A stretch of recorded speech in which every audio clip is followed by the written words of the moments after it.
Well, guys, I've been kind of slacking here, getting things done. When you get kind of bummed out, sometimes you just don't go at things as fast as you could. I was going to set up a tripod and show you all how to tear down a T56, but instead, I just tore it down. There's all sorts of videos. And there's guys that might explain it a little better. There's guys that just do it every day. So, this might look like a convoluted mess, but the reality is I did take everything apart in sequence, and I'll show you what I found. I have already disassembled some. I have already reassembled some. So we'll start here. This is the input shaft with a brand new bearing on it. This is what came off it.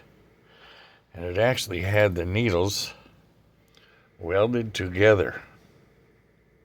Amazingly, the inner one, which is on the front of this shaft, which is the main shaft, did exactly the same thing, had needles welded to it. It even had needles welded to the race. Now, apparently what causes this is it being low on oil. Now, I had filled this thing, and my bad, I had noticed that I had a small leak at the tail shaft seal.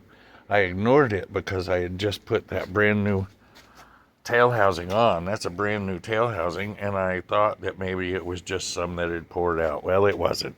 So it apparently got a little low on fluid. And that bearing being, of course, up at the top of the case, it sits. Well, let's see if I can get you a relative. It sits up in here, and the fluid level is way down here. So it relies on splash. And as the two of those are together, it's got to get oil inside that hole for that one and inside that case for that one. So when you get the upgraded Magnum XL or whatever, they actually put an external pump on it, which would be kind of nice, but I may figure something out there. I don't know. But so that's what happened. It tore up two bearings. Now, while I was in there, I noticed that let me find which end I'm working on. This end here. This is the 1-2 synchronizer. And it had... where did I put them?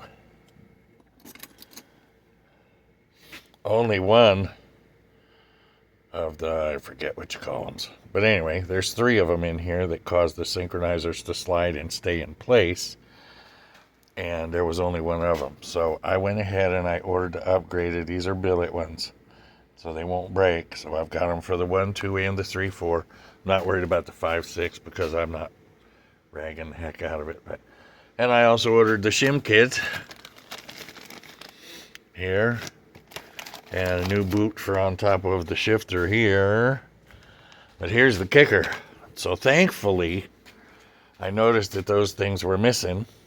And I pulled that apart because inside there, this main assembly, which is second gear and the synchronizer for first and second, has a snap ring to retain it in place right here.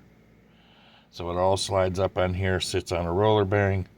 Here is where it engages in the teeth on here. And that snap ring came out in pieces. I only found that out by jiggling things around and starting to pull it apart, and then it just fell apart. Now, if I would have continued and that got out into this cavity, which it already was, it could very easily have truly destroyed the transmission. So it did not. I'm very lucky. I'm hoping everything turns out okay. The case is not damaged, so I'll be putting it back together as soon as I get the snap ring kit. That's the main thing at this point. It's supposed to be in tomorrow, so if I get a chance, I'll go ahead and do a video on that. As far as the rest of the car goes, I'm very happy, as I said, with everything that happened on the Power Tour maiden voyage. I do have a slight oil leak that I need to look at, but once I get the transmission in, I'll figure that out. I have a 28 Model A coming in this week for a bunch of work. I'll just show you a little bit of what's happening there. This is the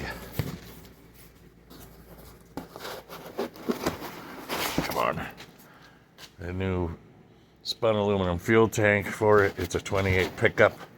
I'm trying to eliminate the tank that's in basically the cowl panel. And then I've got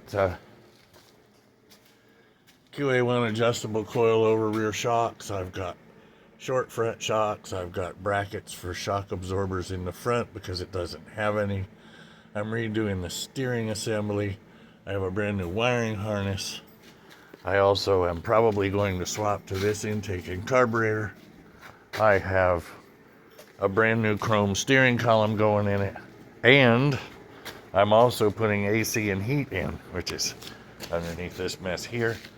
I'm using a ducted system so that it'll have heat, air, and it won't be hanging underneath where your feet are. So that's the plan for that. And we'll be starting on that here in the next few days. So stick with me. Once I get situated and I get this car running, get this transmission back together, I'll be posting more videos. And once again, sorry for the delay. I've just been doing so many other things that, well, I kind of all of a sudden dive into something and then forget to film, and then it's like, ah, hell. So have a great day. Remember, hot rods in the woods. Keep watching. Thanks. Have a great day.